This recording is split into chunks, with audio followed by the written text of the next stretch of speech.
It's based on a true story, and since I'm from North Carolina, and a lot of my friends are still here, I tell them, and a lot of them remember it. My parents remember it, and I vaguely remember it. So I just say that it's a heist movie that took place in 1997 about a guy that was kind of desperate and did what a lot of us may do or think about doing if we're in that kind of predicament.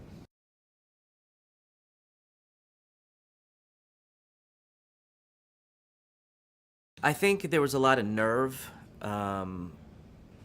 in this story, a lot of nerve from the people that orchestrated it, and the fact that there's kind of a bit of a tinge of a romantic story too. I think kind of makes it different.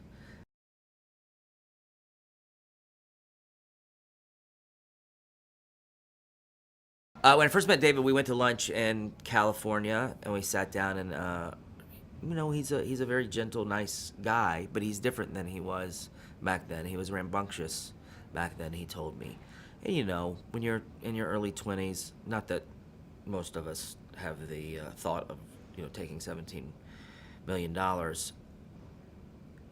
David will tell you, he was tempted. He just was making $8 an hour and having $20 million in the back of his truck. So we talked about temptation, and we talked about the fact that he had this kind of a rough start beginning of a life.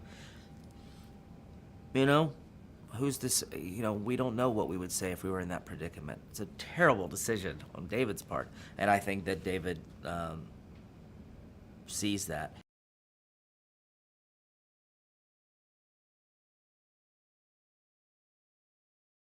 I think the sweetness of the character is kind of borrowed from David a little bit, because I find him to be sweet and somewhat even innocent in a way that just kind of got wrapped up in in a bad idea, and I think we're all guilty of being wrapped up in bad ideas.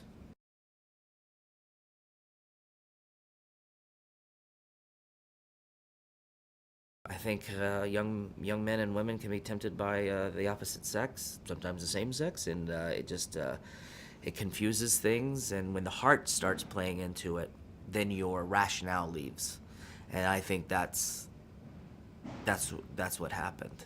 Is the heart and the passion overtook the common sense.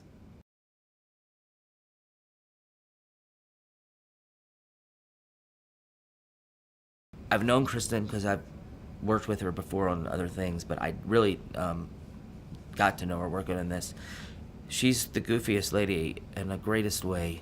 She's so unafraid to try things. And I think Kristen brings she's a good actress, so a lot of comedians are seen as just being funny, but it's nice when they can, when you can see them do both.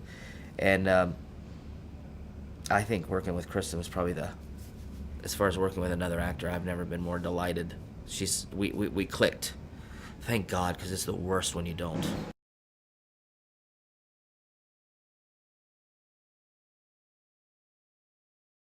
I look at some of the wardrobe in this movie, and then I kind of go, oh, I wear those clothes sometimes still. Are they making fun of me?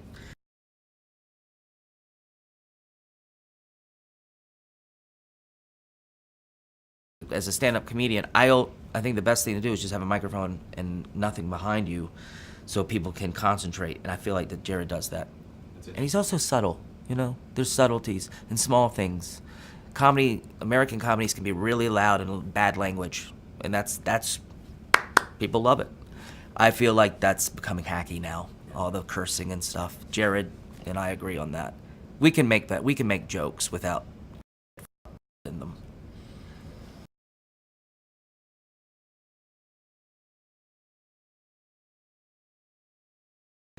Yeah, Kristen and I, it was we were working, I think, on 1 in the morning, and people want to go home. They have kids to go to.